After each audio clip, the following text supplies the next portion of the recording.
sensing this danger. This is the greatest showman! He is floating on air now! He's going to send it back. It's the Multicultural AFL Footy Show with Vanessa Gatica, Habir Singh Kang, Fuad Andrewas and George Grossios. Hello, I am Vanessa Gatica and welcome to the Multicultural AFL Footy Show. And our panelists tonight are Habir Singh Khan, George Grossios, and from Adelaide, Fuad Andrewas. Hello, guys. Hello, Vanessa. Hi, everyone. Round 5 of the AFL certainly threw up a bag of mixed results, demolitions, and a couple of close games. Thursday night saw Brisbane at the Gabba hang on by 7 points to a fast-finishing Collingwood, while on Friday evening, the Western Bulldogs annihilated North Melbourne by 68 points, and Sydney away at Optus Stadium in Perth put the disappointing West Coast Eagles away by 63 points. On Saturday, St Kilda at Marvel Stadium beat the Gold Coast by 26 points, and Adelaide, with a home ground advantage, easily accounted for Richmond by 19 points. From the MCG, Melbourne played their top round of football to completely decimate the GWS Giants by 67 points. Sunday saw Carlton at the MCG get off to a flying start in the first half, only to find Port Adelaide eroding the Blues' 50-point margin, but again in the last quarter Carlton played a slow possession game to hang on and win a thriller by 3 points. Fremantle, playing away at the Marvel Stadium, crushed Essendon by 48 points.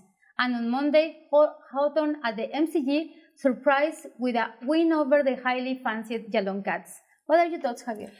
Well, I believe milestone games doesn't come that often, and Lachie Neale had one of his best games in playing in his 200th. I think at the start he was a bit snaky, but after that he took on and changed the game. And with Joe Daniher in such a good form, I think Brisbane are flying high at the moment.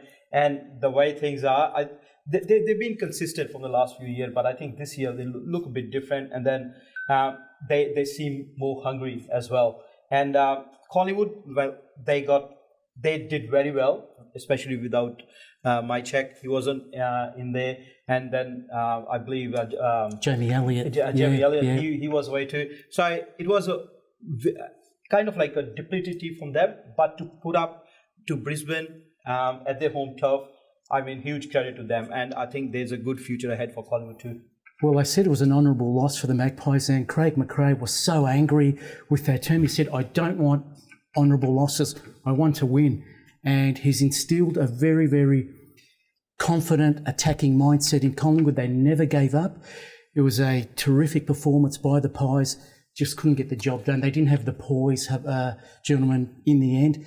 Brisbane just too steady when it counted most. They were always in the game, just that's a close game, and credit to Collingwood anyway. So it's not once again, honourable loss, but it's pretty good. Yeah.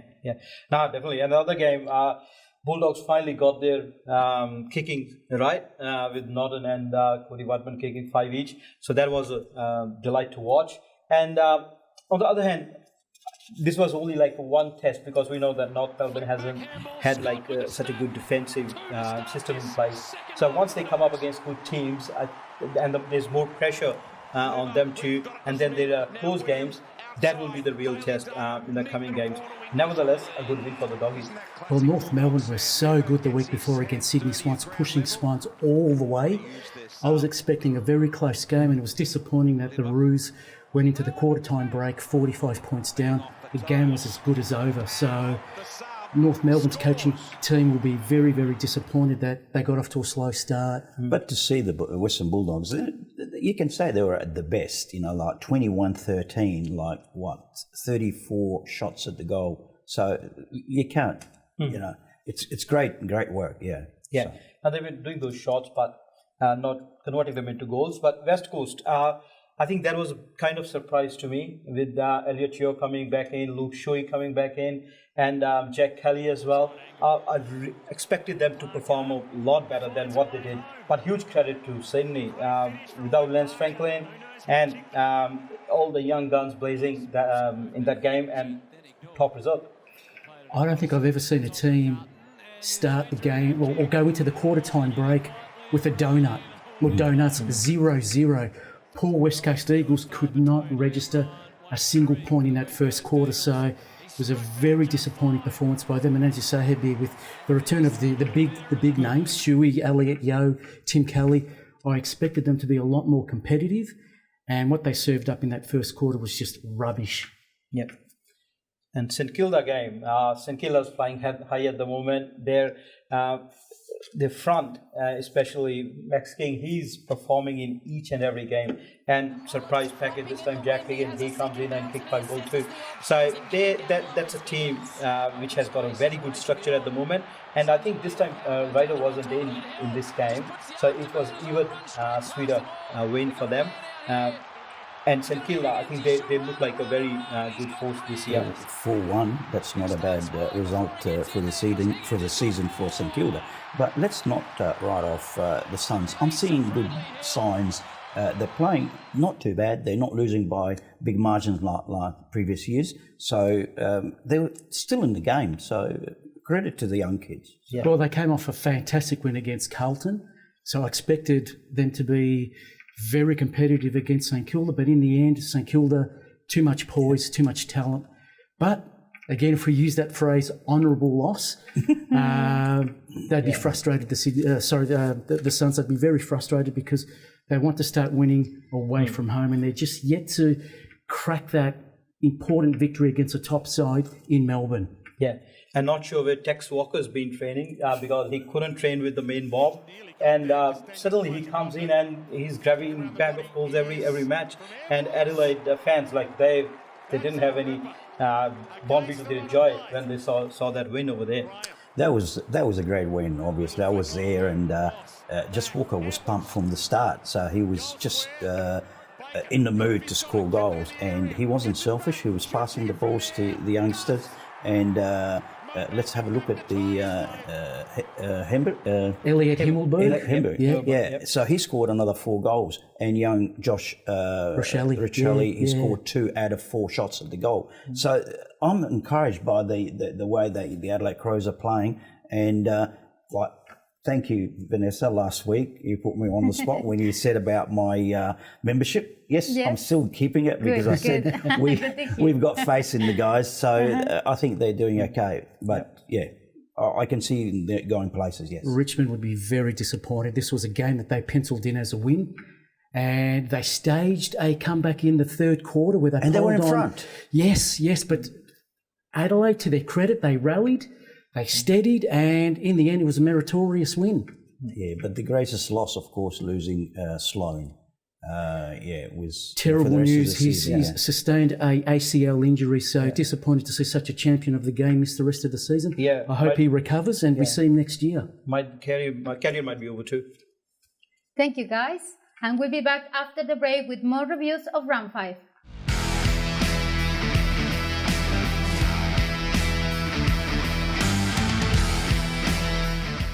Welcome back. Let's visit 4 more games from last week. Melbourne defeat the GWS Giants, Carlton by 3 points over Port Adelaide, Freo beat a very disappointing Essendon side, and Hawthorn defeated Geelong at the MCG on Easter Monday. George, could you like to comment, please? Yes, Melbourne had a regulation victory over a very disappointing GWS. Melbourne too strong all over the field, and what an awesome lineup. They have got attacking weapons all over the place. Luke Jackson can just cruise through the middle, do tap work, go forward, kick some goals. Tom McDonald, another attacking option. So they've depth everywhere. It doesn't matter what names you put up, Sparrow, like Edlington, everyone is doing their job. And Stephen May, he's just surprising everyone at the moment, and he's making life so hard for the other dynamic, teams. But GWS and Giants, I think they should punish Toby Green. I think they're missing him a lot. So they should have their own punishment on top of what they had. And Carlton got the job done again, only by the skin of their teeth. That was the game that could have gone the other way. 50 points by half-time. Credit to Port Adelaide to come back, and they were within 1 shot of clinching the game, and it was rushed behind, so they lost by 3 points. But let me tell you this, like in the history, it tells us that Zip 5 That's the worst start for Port Adelaide since 1997 when they started in the league. The only team that's and then why I'm saying that because Ken Hinckley's saying we still can make the top 8, but history tells us only one team did that, which is Sydney. In 2017 there was Zip 6, and they came and they make this the Premier League. So I think it's tough for Port Adelaide to come back from here. And at Marvel Stadium, Matt Taberner ran riot, kicking 7 goals to consign Essendon to a very disappointing loss. A lot of head scratching there as to how they resurrect their season. And definitely, I think they need to sort of up their tempo a bit, and they're not working that hard, Essendon. So I'm pretty sure they're going to cop a spray from everyone, fans, coach, everyone, and they might come up with later on. The only positive for the Bombers was Nick Martin, again showing a lot of promise. And Freo, they're travelling along very nicely, Definitely. 4 wins, they're in the top 8. And the mighty Hawks staging a remarkable turnaround in the last quarter, got over the top of Geelong in a fierce contest. Well done to the Hawks. Their young team is travelling along very nicely. Bounced back after that disappointing loss to the Saints, but the Cats, 3 wins, 2 losses. They're still doing okay, but they would be very disappointed in that loss today. Yeah, no, definitely. I think Hawks, these games, as we talked last time as well, these games are played with the boiling blood. There are a few rivalries in the footy where skills doesn't matter, game plan doesn't matter, but sheer weight gets you across the line. So that was one of the games. Thank you, guys. Moving on to the ANZAC round number 6. Another long weekend of footy with some exciting matchups, starting with tomorrow's blockbuster from the Manuka Oval in Canberra, where the GWS Giants take on St Kilda, followed on Saturday by the Western Bulldogs taking on Adelaide in Ballarat. Fremantle in Perth hosts Carlton, which will be a blockbuster, of course. And on Sunday at Hobart in Tasmania, North Melbourne play Geelong. Fuad, what are your thoughts, please, on these games? And GWS are against St Kilda in Canberra. That would be a good game. And I believe St Kilda is on a good run, and I'm pretty sure that St Kilda can get that. What do you think, Javier? Yeah, to me, I think Toby Green is past his ban, so he'll be coming in, and he's the player who can lift the whole team. So I think this time I'm going to tip for GWS that to win this one. You're tipping GWS. Wow, I'm tipping St Kilda. Even with the return of Toby Green, I know he brings other players into the game. He's an inspirational player, but I still think St Kilda will be too good. Are we going to make it 3-1 or 2-2? No, I reckon St Kilda would be too strong also. Fair enough. And you'll obviously tip the Western Bulldogs to beat Adelaide in Ballarat. Of course, in home. I reckon there's an upset there somewhere that I can't see. But Take from mind, not from heart. Exactly. Yeah, so now it's going to be it has a potential to be a very close game, and with the Bulldogs kicking, we don't know any game they can make it close. So it's a good chance, but I think Bulldogs should be able to get over the top. But Port Adelaide taking on West Coast, an opportunity for Port Adelaide to finally get off the mark. Sorry. No, you go ahead. But see, the thing is, we predicted Port is going to be zip 6 at the beginning of the season, and it doesn't look like they are doing anything to improve on that. Let's have a look. West Coast are improving. They won a game or so, and they're getting players back. I predict West Coast will beat Port at Adelaide Oval. Oh, look, I think Port Adelaide, after a great second half against Carlton, they finally showed some resilience and some character, and they're going to be encouraged by that. West Coast didn't fire a bullet in their performance against Sydney last week, Kabir. Yeah, no, I agree. It's Port Adelaide for me. I think West Coast still needs to get their players gelled well together. Maybe in the coming weeks we might see a difference, but at the moment it's West Coast for me for this one. And Carlton versus Fremantle, that's going to be a cracker. I'll probably give advantage to Fremantle because they're on the home turf, but we got Patrick coming back in, and we'll see what difference Mark Pitternet make into that game as well. So with both of them in, with all guns blazing, I think Carlton's going to be a handful to Fremantle. For the tipping purposes, I'm sticking to Carlton though. I agree. I think Carlton will win in a very narrow win. But, I think you're right, guys. Carlton will be too good for Freo. And I go for Fremantle because home advantage. And then North Melbourne taking on Geelong in Hobart. North Melbourne have been pretty good in Hobart over the years, but I think Geelong will be smarting over that loss Easter Monday to the Hawks, and they will bounce back. I think that will be a percentage game. Yeah, now to me it's Geelong. I think they don't have the potential, I think, North Melbourne to come in front of Geelong and stop them. I don't think they have got that system. Thank you, guys. We'll go to a break and return with more on round 6 previews. Stay tuned.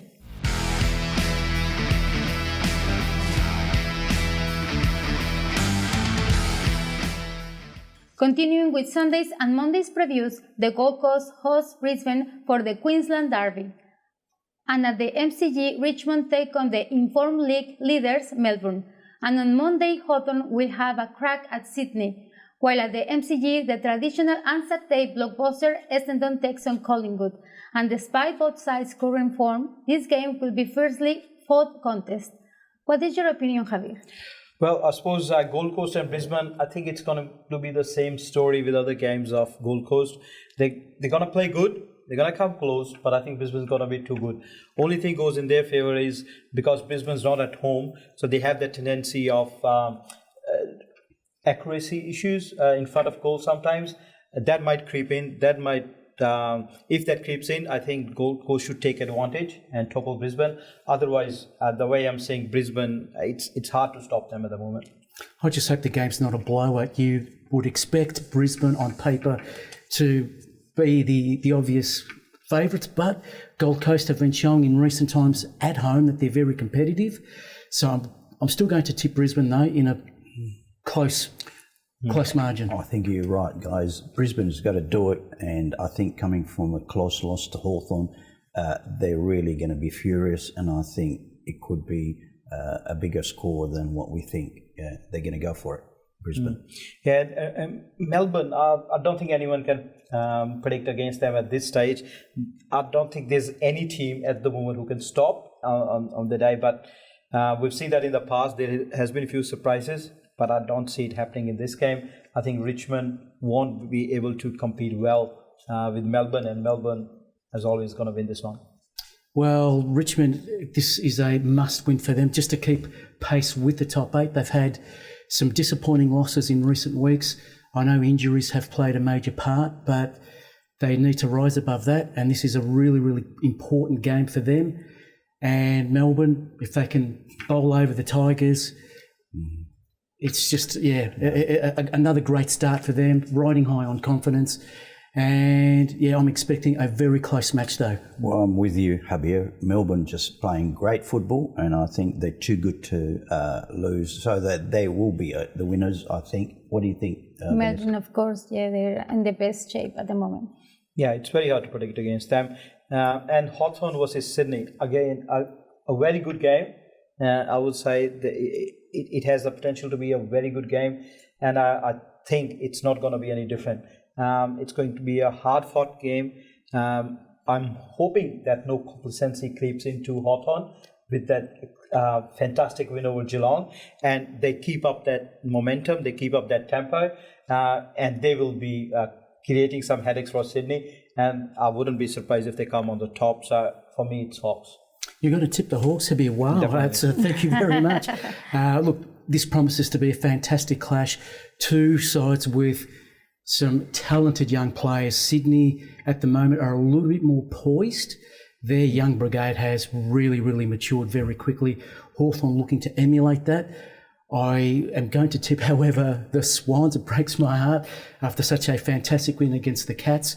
But this will be a hard game for the Swans, but Swans in a nail-biter.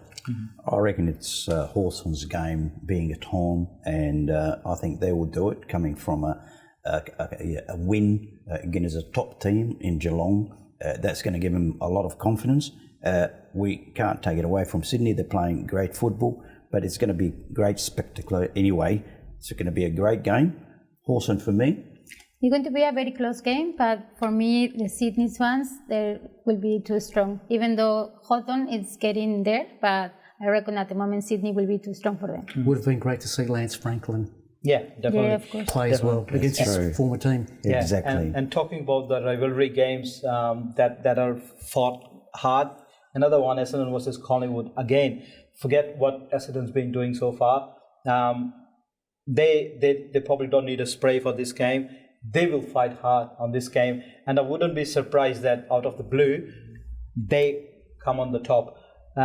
Although my mind says still I can't tip against Collingwood the way they are playing at the moment, and McRae, who's not, for him, honourable loss is not acceptable. I think they're going to go very hard in this game, and hopefully if they can get some cavalry back in, that'll be fun. So Javier, you're saying that the form book goes out the window in these clashes. Definitely. Well, Essendon will need to reverse their form in quite dramatic fashion, because what they've served up so far has been very disappointing. Yeah, I disagree with you, Javier. I reckon Collingwood will be too good for Essendon. At their performance so far, I can't see them doing any damage to Collingwood. So for me, Collingwood. Collingwood as well. So guys, what is your opinion about these rules 10 on the mark and the umpires? Is getting better, or what are your thoughts about that? Well, I don't think it's getting better when we get the example where someone just had his arms out and he was awarded a 50-meter penalty. I'm not sure where we're getting with that kind of penalties like this, because to me, if you're on the marker side, you can jump around, you have your arms out aside. That was something new to me. So hopefully it gets sort of, it's getting a bit ambiguous, like as in what the fans want and what the fans are expecting, and then these where there is like a little bit of mistake and where the player goes like what happened. So it's like a natural instinct for me, and to get penalized for that, that's a bit harsh to me. Let me ask you this question, George. Are there 50-meter penalty confusing at the moment? In the past, we used to be able to say, I understand why he gave it to. But even listening to the TV and the radio, the commentators are saying, oh, I don't know why there's 50-meter for. What is happening? The commentators are just as confused as the players, as are the spectators and the fans at the ground. There are two incidents that caught my eye. One was Harris Andrew putting his arms out to appeal or to question. He was penalised. Yep. And in the Hawthorn-Geelong match, in the middle of the ground, while Geelong were forward of the centre going into attack, Jack Gunston and Mitchell were looking at the scoreboard, reviewing the incident. They put their hands out to the umpire, and the umpire paid a 50-metre penalty. Again, just a very harsh rule for asking a simple question of the umpire, not remonstrating, not arguing, not swearing at the umpire. That's a great comment, George. Thank you so much. And that brings me also to my tips. Listen to this. I'm going for St Kilda, Western Bulldogs, West Coast Eagles, Fremantle, the Cats, of course, Brisbane, Melbourne, Sydney, Collingwood. Well, that's all we have time for this week. You can also watch us in Adelaide on Channel 44 Friday at 6:30 p.m, on Aurora Foxtel at 1 p.m. on Saturday, and on the NEMBC AFL YouTube. You are listening to this podcast on the Community Radio Network, and the AFL Diversity News in 8 languages can be heard on select national multicultural radio stations. I am Vanessa Gatica, and from all our panelists, Javier, Fuad, and George, good night, and we shall see you next week.